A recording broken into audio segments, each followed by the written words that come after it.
What's going on, movie people? This is Dom. And this is Tim. And welcome to another episode here at Reviews in Black.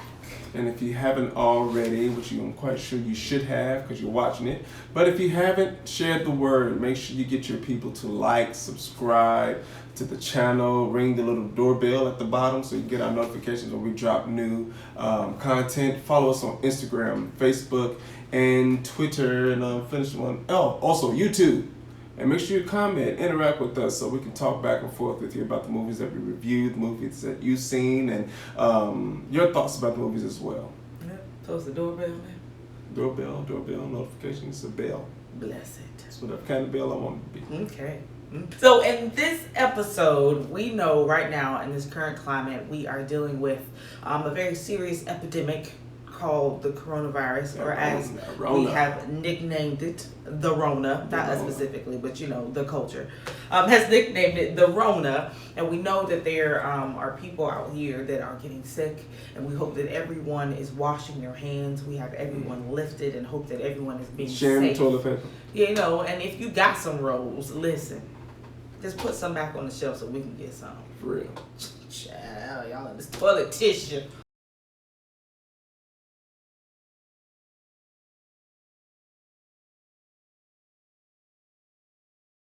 We thought it would be fun to mention some movies about viruses that maybe tried to warn us about what's happening now. Maybe they didn't. We don't know.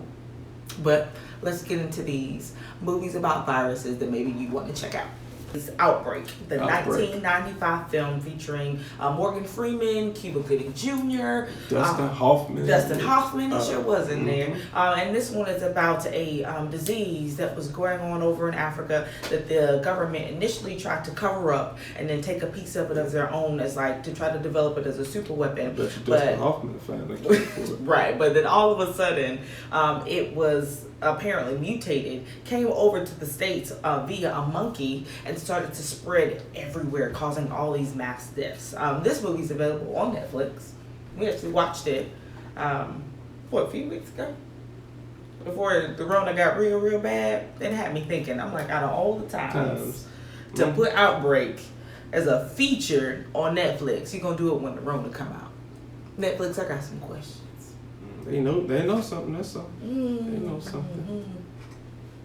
Next up is 28 Days Later, which is a film series, but I believe the first one came out in 2002, featuring a smorgasbord of actors that have played in other various horror films and thriller films.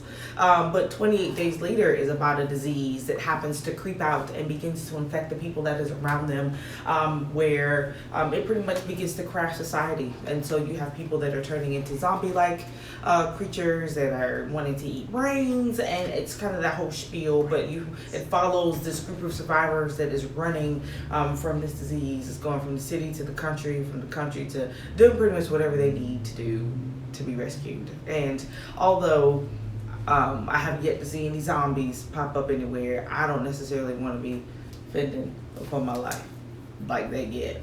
We read. We read though. We read.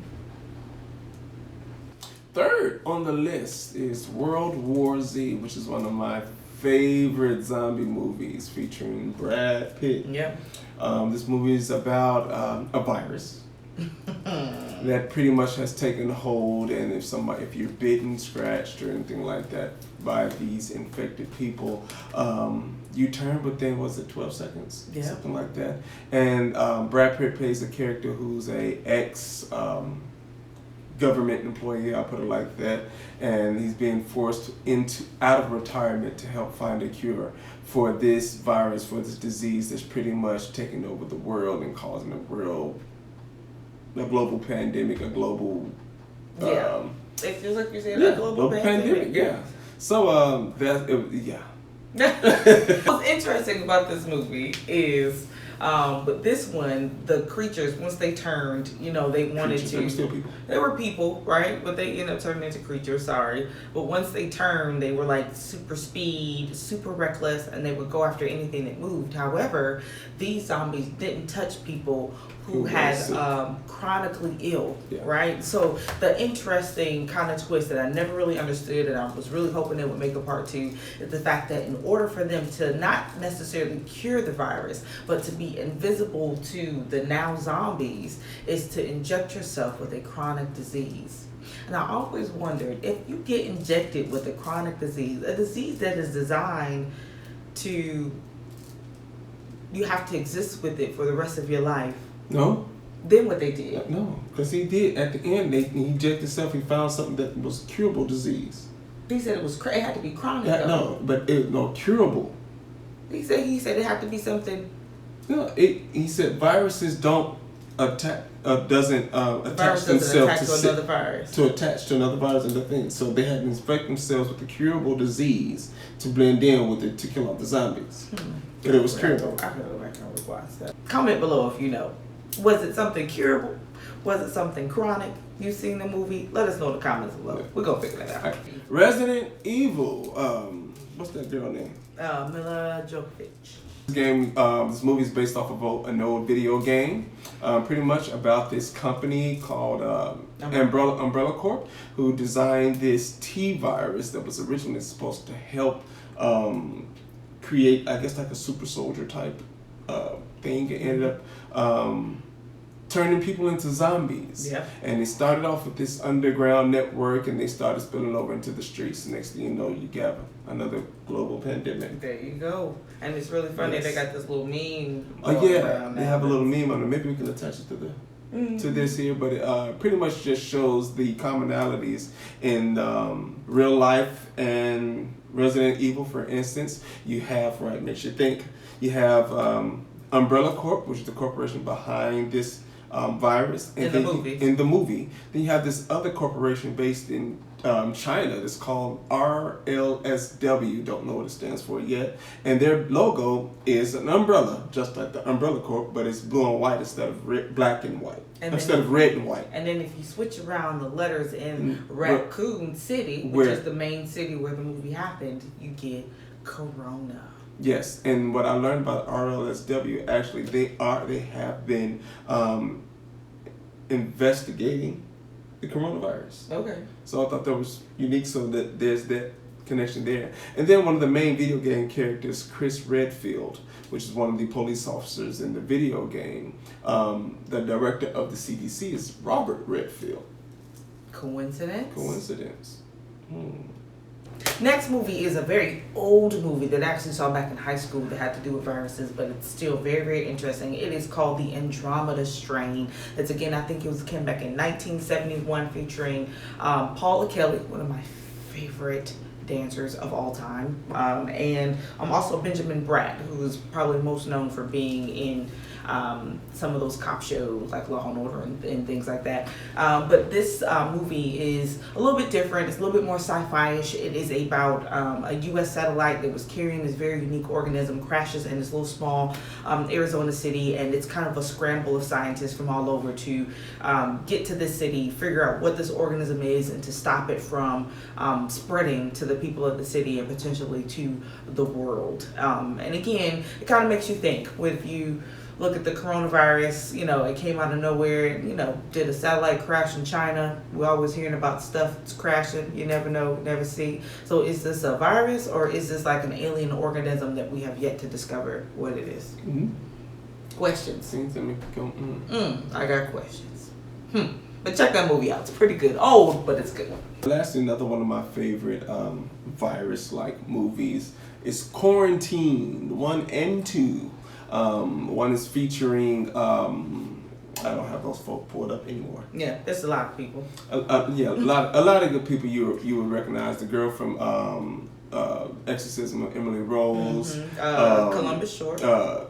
Columbus Jordan. That's Columbus Short. Columbus Short. That's the black guy, right? Yeah. Yeah, from Stomp the Yard. Stomp the Yard. It's okay. We'll put them somewhere. We'll put them on the list. But this movie is pretty much about this apartment building that has been quarantined and locked down from the outside, and all the tenants on the inside are not aware. and all of a sudden somebody tries to leave and realize all the doors are locked, all the windows are covered, and pretty much the government is outside. Pretty much because somebody inside the apartment is infected with mystery thing. With some mystery thing turns out to be like an advanced version of rabies. And it's highly contagious, and people are pretty much turned into zombies.